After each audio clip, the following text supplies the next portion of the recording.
What's up, Chicklets? It's your boy Chicken back once again with some more Hogwarts Legacy gameplay. And this one, it looks like it's shorter than the last one. I checked out the last video, just basically introducing the game, letting us know there's open world and some of the open world elements that might be included. Showed a little bit of the action mechanics and things of that nature. But anyways, this one, I don't know, it's gonna show a little bit more different things. It says the most important decision in Hogwarts Legacy. And you know what I mean by that, I'm assuming they mean like the schools. I mean the houses, clans, houses, whatever you want to call it. Like Gryffindor and stuff like that. So anyways, let's just jump right into this, man. I want to see more from this. So yeah, let's just do this. February 10th of 2023, and you find yourself in the Great Hall of the magnificent School of Witchcraft and Wizardry, Hogwarts. Your character will be attending the school as a first-time student but joining the 5th year class, and this is one of the great mysteries of Hogwarts Legacy's story. Joining the 5th year class would put your character around the age of 15. Like every new student though, you must be sorted into one of the 4 houses of the school. Okay, the main houses. thing that your house will determine is your community, and that goes for living community and learning community alike. You'll share a common room with your fellow house members, and this is essentially a shared lounge area, and the dormitories are of course connected to the common rooms. Do you pick or do Members the hat of the same pick? house will go to class together, root for the same Quidditch team, compete against the other houses for the House Cup, and much, much more. The House Cup is a yearly award given to the house that earns the most points by the end of the academic year, and points can be earned by students doing exceptional things. Hogwarts is divided into 4 separate houses. I guess I really don't have a each one preference right now at representing this one of point. the founding members of the school and their philosophies. Gryffindor is a house for those who value courage, daring, nerve, and chivalry. The House of Hufflepuff is for students who value hard work, dedication, patience, loyalty, and fair play. Ravenclaw is a house for those who value intelligence, wit, learning, and creativity. And the House of Slytherin is for students who value cunning, resourcefulness, leadership, and ambition. Now, those house descriptions are a bit vague, and you as a wizard or Ravenclaw, witch could creativity, value several so qualities from different houses. Just because you're in Ravenclaw, it doesn't mean you can't be highly courageous.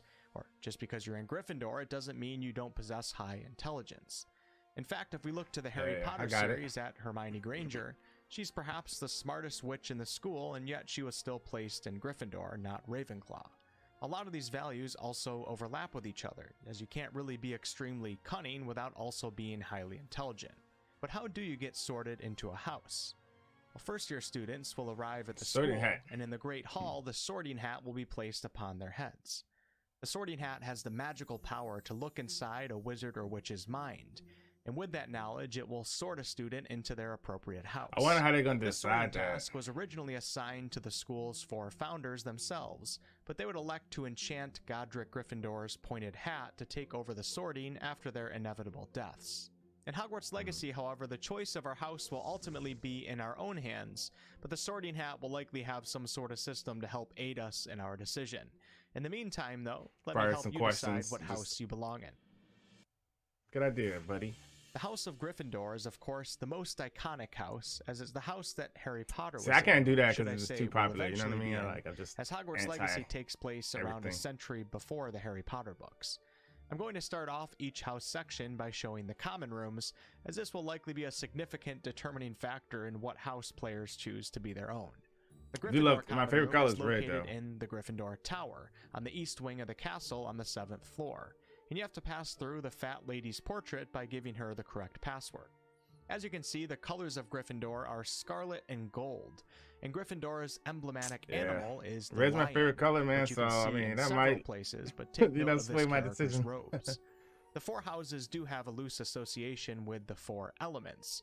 Gryffindor's element being fire. And I'd say there's a chance that being in Gryffindor and Hogwarts Legacy could end up giving you some type of bonus to fire magic. Or perhaps Avalanche does nothing at all in that regards. The Gryffindor Common Room is a beautiful, majestic, warm, and cozy. Or if you can just like blast the freaking chandelier with stone walls, and make it fall down large and shit. stained glass windows, big comfortable chairs, cozy looking rugs, a huge stone fireplace, and lots of portraits. Godric Gryffindor, the founder of Gryffindor House, was known to be daring and bold, and he instructed the Sorting Hat to choose students who possess or value courage, daring, nerve, and chivalry. Because of this, Gryffindor can also sometimes be associated with impulsiveness and recklessness. Noteworthy I have courage wizards inside and the witches games. that ended up being in House Gryffindor include Albus Dumbledore, No, I don't. Minerva McGonagall, Sirius Black, and of course Harry, Hermione, and Ron and the rest of the Weasleys. Now, we can't leave out the house ghost though, and the Gryffindor ghost goes by the name of Nearly Headless Nick, who died around 400 years before the events in Hogwarts Legacy. We actually got to see Nick in some of the gameplay trailer. The House of Gryffindor's ancient artifact is the Sword of Gryffindor, which is a silver sword featuring a handle inlaid with rubies the size of eggs. According to legend, only a true Gryffindor can pull the sword from the sorting hat when in great need. And in the Harry Potter books, Harry of course pulls it out and fights the basilisk in the Chamber of Secrets. And even Neville Longbottom pulled the sword from the sorting hat to behead the snake Nagini, which was Voldemort's final Horcrux. The House of Hufflepuff is located in the basement of Hogwarts, I like the behind name a stack Hufflepuff. of barrels that are very close to the kitchen. To get into the common room, one needs to tap a specific barrel in the rhythm of Helga Hufflepuff, and if they choose the wrong barrel, they will be doused in vinegar. In Hogwarts Legacy, though, it's possible that the common room corresponding to your house may just open right up for you. The colors of Hufflepuff are yellow and black, with the emblematic animal being the badger, and the house has a loose association with the element of earth. The Hufflepuff common room is one of my personal favorites. You'll notice that it has some brick walls, a few bookshelves, wooden archways with what appears to be vines carved into them, and lots of pots and plants every direction that you look. This common room definitely has that Lord of the Rings Shire Hobbit hole feel, especially with all of the wooden circular doors. Helga Hufflepuff, the founder of House Hufflepuff, was known for her considerable work ethic, and she stood apart from the other Hogwarts founders in that she felt no obligation to choose students who displayed a particular personality trait. In fact, Helga was known to pick the students who remained after the other founders made their selections. To prepare for her death, she instructed the Sorting Hat to choose students who possess or value hard work, dedication, patience, loyalty, and fair play. But her policy of accepting any student regardless of aptitude remained. I say I got some patience, this, quite a bit of patience and loyalty, producing less talented wizards and witches. But over time, this was proven not to be true. Some of the noteworthy Hufflepuff wizards and witches include Newt Scamander from Fantastic Beasts, Theseus Scamander, Cedric Diggory, Teddy Lupin, Professor Sprout, and Nymphadora Tonks. The house ghost of Hufflepuff is the Fat Friar, and you can see this ghost right here in the common room. The Fat Friar was executed in the past when churchmen grew suspicious of his ability to cure pox. Muggles didn't like magic too much back then. The ancient artifact of Hufflepuff is the Hufflepuff's Cup, which is a small golden cup that sports two finely wrought handles and is engraved with a badger. In the Harry Potter series, this powerful artifact was stolen by Voldemort and turned into one of his Horcruxes. This nigga's got a cup, bro. The House of Ravenclaw is located in Ravenclaw Tower on the west side of the castle. castle. Got a sword. These niggas got a cup. To get into the common room, one needs to solve a riddle. The colors of Ravenclaw are blue and bronze, and the emblematic animal is actually not a raven, it's an eagle. This house has a loose association with the element of air, and, well, the common room kind of gives off that vibe. First thing that you may notice is that the common room is generally well organized except the books, and there's not a lot of clutter. The furniture looks a bit on the fancy side, should I say, and we got hardwood floors, white stone floors, metal railings, and spiral staircases. All the names are cool, though, I ain't gonna lie. Beautiful fancy archways, lots of windows that are letting in a ton of natural light. Some of the ceilings have astronomy artwork etched in, and of course it wouldn't be Ravenclaw without books galore. Anna Ravenclaw, the founder of House Ravenclaw, was described as the most brilliant witch of her time, and her greatest passion in life was learning. Rowena instructed the Sorting Hat to choose students who possess or value intelligence, wit, learning, and creativity. But along with these noble traits can also sometimes come traits such as extreme competitiveness.